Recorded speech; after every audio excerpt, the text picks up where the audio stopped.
So we're here today to discuss drone warfare, killing by remote control, with the author, Medea Benjamin. And I know Medea from a long time ago, actually. We met when we were in Mexico, when I was a correspondent there, and Medea, as we knew her then, Medea Benjamin, in the Spanish pronunciation, was doing some advocacy work. So Medea is a longtime peace advocate and activist. She co-founded Global Exchange and then Code Pink, and has spent a life of questioning and challenging some of the assumptions and the policies of the government, both here and in other countries. Her book, Drone Warfare, is a look at the growth of the use of drones, armed and unarmed, mostly abroad, but she nods to the possible use of them for other reasons here at home. And this book is full of first-person reporting, including from her travels to Afghanistan and Pakistan, and rigorous scholastic research and talking from other sources, collecting from other sources to paint a picture of where the drone use has grown to today. So I want to open the question with kind of talking a little bit about what you had in mind when you started this, what was your goal, and how do you characterize this piece of work? Well, good afternoon, everybody, and thank you, Colin, for hosting this. I must say, when we were in Mexico, it was how many years ago? That was, what, 25 years? 20 years ago. He looks pretty good, huh? I wrote this book because I had been very closely watching the evolution of the U.S. response to 9/11. I had been to Afghanistan just after the bombing of Afghanistan began post 9/11. And I start with an anecdote in the book of wanting to see for myself whether these government reports of precision bombs were true. Because I remember looking at the television screen and watching and thinking, my God, this technology is amazing, frightening, but awesome, awe-inspiring in the ability to pinpoint targets and with laser-like precision, we were told, just hit the people that we were after. And I wondered if that was true, because I had seen in other areas where our government was engaged in military action that oftentimes what we were seeing in the TV screens and in the news was not what was happening on the ground. And I'm old enough to have been involved as a high school student around anti-Vietnam activism, and realized from early on then your government tells you one thing about things like body counts and civilian casualties, but it's not exactly the reality.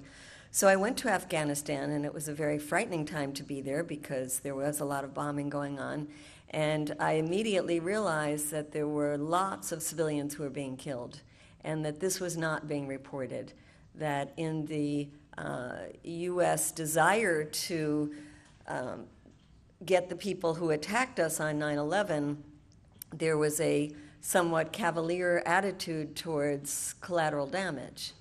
And I also realized then, over the evolution of these years post 9/11, that something else very different had happened, which was in the beginning, there was a lot of support for the wars in both Afghanistan and Iraq.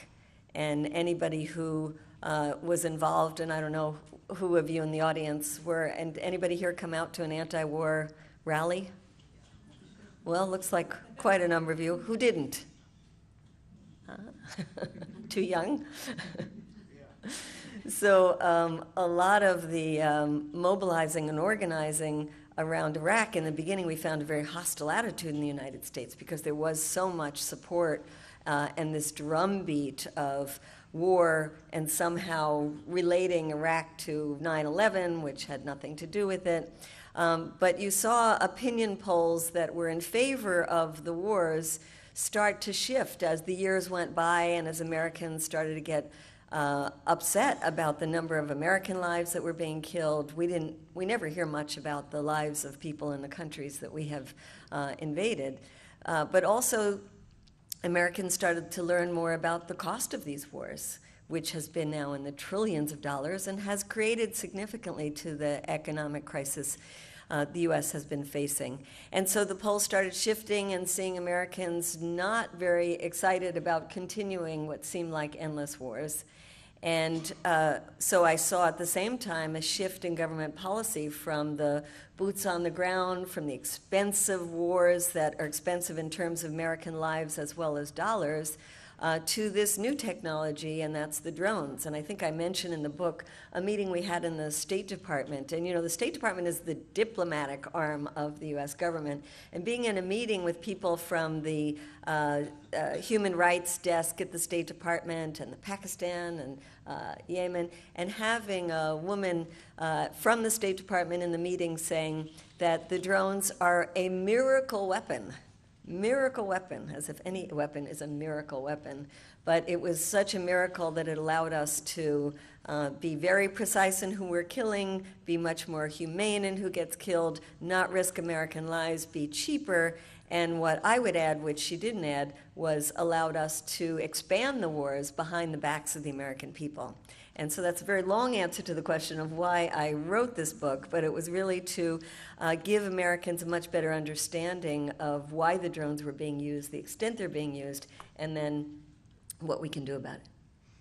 So recently, the president stood before the National Defense University and talked about the program and said that it's been working.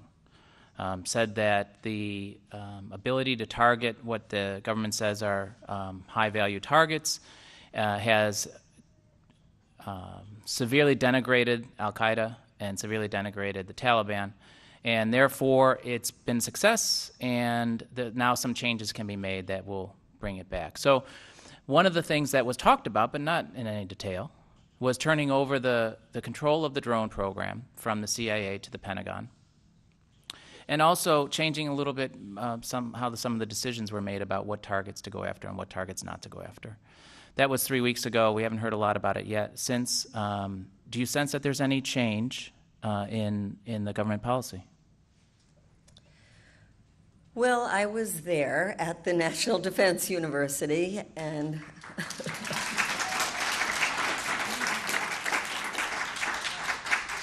for those of you who don't know, I was actually an audience member, and I was really hanging on every word that the president was saying, because I had read a lot that this was going to be a shift in policy that was going to be a market change from what had been going on. And this is something that I've been working for now for over 11 years. And I was very anxious to hear that shift. I thought I might hear him say some of the things that you alluded to. I thought he might say that we are making this shift now, and the CIA will no longer have its own fleet of killer drones. This will be only in the hands of the military. I thought he might say that he was withdrawing the authorization to use signature strikes, which are the strikes not targeting an individual, but targeting people on the basis of suspicious behavior. I thought, with relation to Guantanamo, which he also spoke about, I thought he would announce that he was invoking the waiver process, which would allow him, on the basis of national security grounds, to release those Guantanamo detainees who'd already been cleared for release.